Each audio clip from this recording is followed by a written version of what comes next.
What's up, fellas?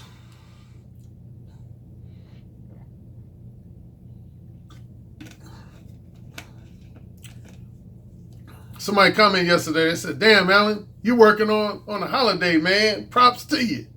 Yeah, my own brother this morning, he was like, "Dang, dude, I ain't never known you to do a video podcast on a holiday." Like I said yesterday, that was either my very first time or at minimum only my second time doing a video podcast on a holiday. Because I know for a fact, I don't think I've ever done a video podcast on Christmas, New Year's Day, Thanksgiving. I want to say Labor Day. I don't remember ever doing a video podcast for. The only holiday I think I I don't think I did, but if I did do one before, it might have been on a July 4th holiday. Yeah, either July 4th or New Year's Eve. Well, New Year's Eve is technically not really a holiday. It's more of an informal holiday, but I do think I did one video podcast on one of those two days, either on July 4th or New Year's Eve before. But if not, yeah, yesterday was my first time ever doing a video podcast on a holiday. Now, see, some of y'all funny, man. Some of y'all be telling me to let stuff go, but y'all want to keep it going. And of course, I'm referring to this whole copyright infringement issue, people copying off of me.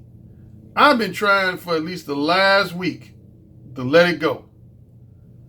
But a lot of my people who watch me, whether they be devoted followers of mine or people following the category of haters and critics, keep sending me stuff. Anyway, the most recent thing was I got asked two questions that I'm willing to address. One guy asked me, he said, "Alan, when you say that your book and Brad Blanton's book, Radical Honesty, are essentially just alike, I haven't thoroughly read Brad Blanton's book yet, but just on the premise of it, it seems like his book is just like yours, or your book is just like his. I don't know whose came out first, but simple answer would be no." Well, I'll say this. There are some similarities. I've actually interviewed Brad Blanton twice on my Blog Talk radio show. And if I find the links, I'll put them in a comment section. So I know Brad Blanton. Well, I don't know him. I've never met him personally, but I've interviewed him twice. I have a lot of respect for Brad Blanton. I actually quote him in my book.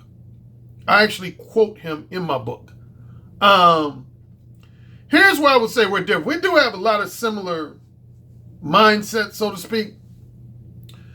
But Brad Blanton is all about just blunt honesty, like in general.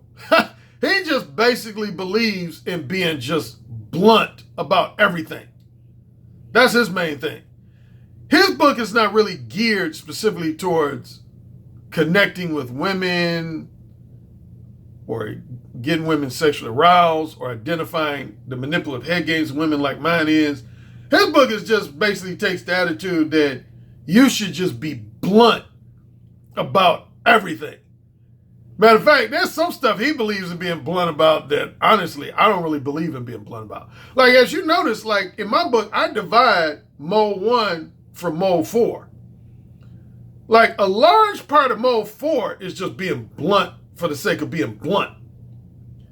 And that's where Brad Blanton and I definitely are different. He believes, like, for example, he believes that if you fart in people's presence, you should say, hey guys, I just farted. I want to let you know, I just farted.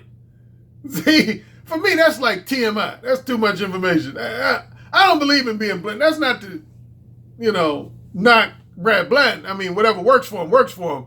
But that's the main difference, I would say, between Brad Blanton's book, Radical Honesty, and my book. He just mainly preaches about just being unapologetically blunt about damn near everything. Everything. He believes you should just be super duper blunt about everything. Whereas that's not really my teaching. Like Mode 1 is about being upfront, specific, and straightforwardly honest as it relates to your desires, interests, and intentions regarding spending time with someone. Your desires, interests, and intentions regarding spending time with someone and engaging in conversation with someone. That's what Mode 1 centers on. So that's the main difference between me and Brad Blanton. Second thing I was asked, and I had a couple of other people ask me similar questions to this. Now, this is somebody nitpicking. Somebody said, well, Alan, man, with all due respect, man, like, you say you don't want people copying off of you, but being honest, man, didn't you just really copy Mode 1 from the fictional character of John Leslie in Talk Dirty to Me and Talk Dirty to Me Part 2? Didn't you just essentially copy John Leslie's approach?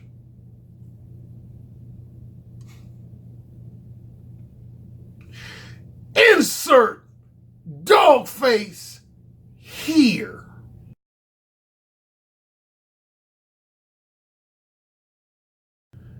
Number one, I already kind of technically addressed this when I did the video just about a week ago, when I talked about the difference between swagger jacking and plagiarism. Swagger jacking and plagiarism. So I already technically addressed this already. There's a difference between being inspired by someone, being influenced by someone, and even more so emulating someone versus plagiarizing them. There's a big difference. Big ass difference. In other words, in order for me to plagiarize John Leslie, he would have had to have written a book about direct verbal game, which he never did. At least not to my knowledge. He never did. So that's number one. I couldn't be guilty of plagiarizing him because he doesn't have a book. Plagiarism only applies to people who are book authors and other various forms of writers, such as newspaper columnists, magazine columnists. That's where plagiarism comes into play. Plagiarism only applies to writers, and it can, I think, in certain instances, apply to the visual medium, such as, like, if I was to watch the movie Collateral and I was a filmmaker and I came out with a movie using the exact same characters as Michael Mann, the exact same dialogue, exact same story plot lines as Collateral or Michael Mann's other movie I love, Heat. Like, if a filmmaker came out with a movie just like Heat, with pretty much the same characters, same storyline, same dialogue, that would be also plagiarism. Even though it's not in written form, it's more in filmmaking form, but that would be plagiarism. So, yeah, you got to separate emulating someone versus plagiarizing them. What I mentioned is that I emulated a lot of things about John Leslie's verbal seduction style and his erotic dirty talk style. But I never plagiarized him. Because again, he didn't have a book. So here's the deal, and I shouldn't have to repeat this, but I'm going to repeat this again.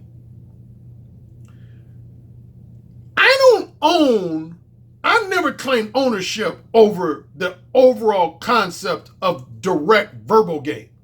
Direct verbal game.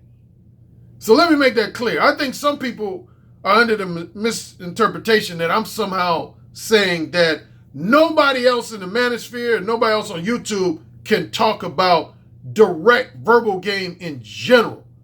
No, I've never said that, and I never will say that. That would be like McDonald's telling other fast food companies nobody else can serve hamburgers, cheeseburgers, and double cheeseburgers and french fries. That's what that basically be like. That would be like if McDonald's said, hey, we're the only ones who can serve hamburgers, cheeseburgers, double cheeseburgers, and french fries. Nobody else can serve that.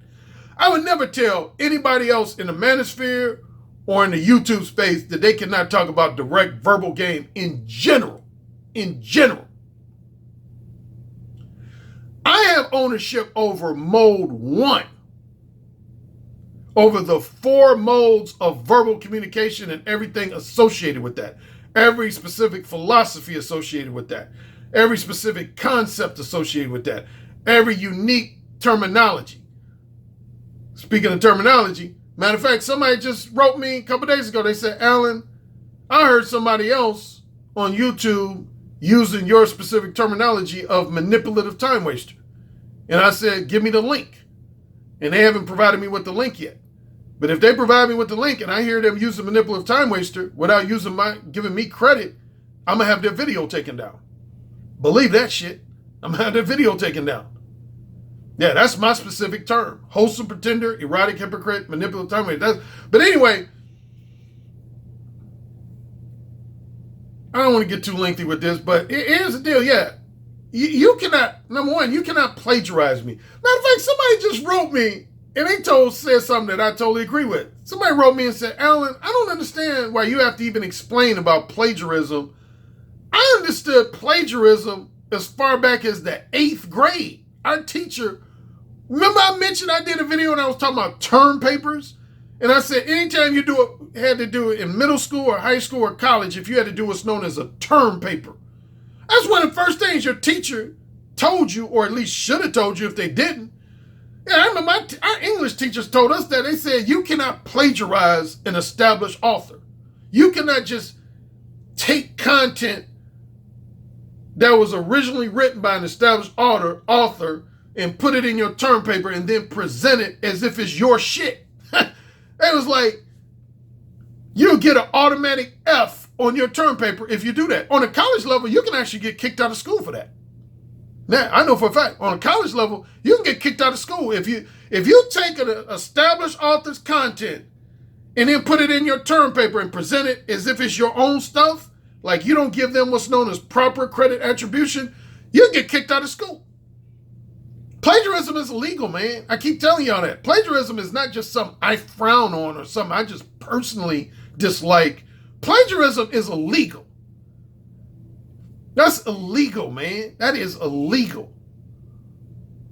You could go, in worst case scenario, you can go to jail for plagiarism, man. And at minimum, you can get sued in court and lose a lot of money. You would have to pay the author a certain sum of money, plus you would have to pay for that author's attorneys. So plagiarism ain't nothing. Again, I mentioned this on a recent video. A site I used to work for, examiner.com. That's half the reason they got shut down, because they started getting multiple lawsuits related to plagiarism and copyright infringement, to the point where they couldn't handle all those lawsuits. They had to literally shut down, man. Matter of fact, since we're talking about it, a lot of people may not know about this, but one of my followers first told me about it. I want to say it was Joe. I'm going to give him a shout out. Joe! He knows who he is. Joe! Joe from Portugal. Do you know a lot of international countries and a lot of European countries are starting to crack down on YouTube because they feel like YouTube is not doing a good job policing issues related to copyright infringement, plagiarism, and infringing on people's intellectual property. Matter of fact, I did some research after Jao told me, man. Yeah, the CEO of YouTube, she had to do a whole conference. Over half her conference centered on addressing people's complaints about copyright infringement, plagiarism, and just generally infringing on people's intellectual property. That's how big of an issue it is, specifically with YouTube, man. The CEO, her name is Susan something. Susan what? I don't know how to pronounce her last name. But yeah, she had to take time to address that, man, because it's so rampant on YouTube. So for all the people, again, who thinking I'm just individually overreacting and stuff, this is a big issue across the world. Like, some countries are thinking about banning YouTube because of this shit, man. Because they say that the copyright infringement is just like out of control, man. Do y'all remember Napster? Y'all young people might not remember Napster. Napster was probably the first internet site that had to be shut down, because Napster was this site where you were able to exchange an MP3 file with one of your friends for free. So like, let's say you got an MP3 file of Jay-Z's latest album. Instead of telling your friend to buy Jay-Z's new album, you would just send your friend the MP3 file through Napster. And of course, what was that causing? That was causing a lot of singers, songwriters, and musicians to lose money. So yeah, Napster ended up getting shut down. Matter of fact, in the movie The Social Network, Justin Timberlake played the head. I can't remember the guy who started Napster. But yeah, Justin Timberlake played him in the movie The Social Network, which was about the formation of Facebook. Do you know some people are trying to get Facebook shut down? Not so much for copyright infringement related reasons, but yeah, a lot of people want to get Facebook shut down. They say it's becoming too powerful and too much of a monopoly. But anyway, so going back to the John Leslie comment, no, I did not copy anything from John Leslie. I emulated a lot of things. I admitted that in the previous video. That's why I have my Talk Dirty to Me poster. I emulated things, but I did not plagiarize. See, here's the deal. And I sum it up by this, then I'll leave it alone. I broke this down before. See, go back to that video I uploaded where the guy Matt Mitchell was endorsing my book Mo 1. What did Matt Mitchell say? He said at least two things of note. He said, initially I was first familiar with David X. He said the first person I heard talk about direct verbal game was David X. But he said, then I came across Alan Roger Currie. And he said, with all due respect to David X, he said, nobody articulated and explained the benefits of direct verbal game better than Alan Roger Currie. He even said, and I got a lot of love and respect for David X, but he said, even including David X, he said, nobody explained and articulated the benefits of direct verbal game versus indirect verbal game better than Alan Roger Currie. He said, that's why I would call Mo 1 the blueprint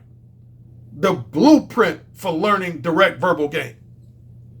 And again, if you remember my story about the 3 pimps, I've told this story half a dozen times. There was 2 pimps in Los Angeles and 1 pimp in New York that were friends of mine.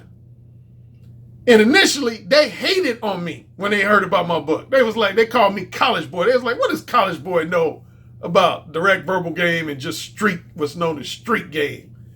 But then when each of them read the book, the compliment they ended up giving me, they said, essentially, I'm paraphrasing the words, essentially they said, Alan Roger Currie ain't the first guy to use direct verbal game, which I've never said I was. They said, Alan Roger Currie ain't the first guy to use direct verbal game, but one thing I give to College Boy, he is the first person to explain it and articulate the benefits of it in a very intelligent, specific, and detailed manner. They say he was the first one to break it down and explain it and articulate it in a very intelligent, specific, and detailed manner. They said, these 3 pimps, they said, we can't think of anybody who did a better job of breaking down almost to like a science direct verbal game like College Boy did. That was their nickname for me, College Boy. So that's where I have issues with people copying off of me. You can talk about direct verbal game. David X, for example, he talks about direct verbal game, but his explanation is not the same as mine. He doesn't teach direct verbal game in the exact same manner that I do. See, you can't copy the way I explain it, the way I articulate it, the specific philosophies I have associated with it, the specific concepts I have associated with it, the specific terminology I have associated with it. When you do that, then you're plagiarizing me. Again, which I can take you to court for. At bare minimum, I can have your video taken down off of YouTube. Anyway, here's what I want to talk about in the Patreon exclusive portion.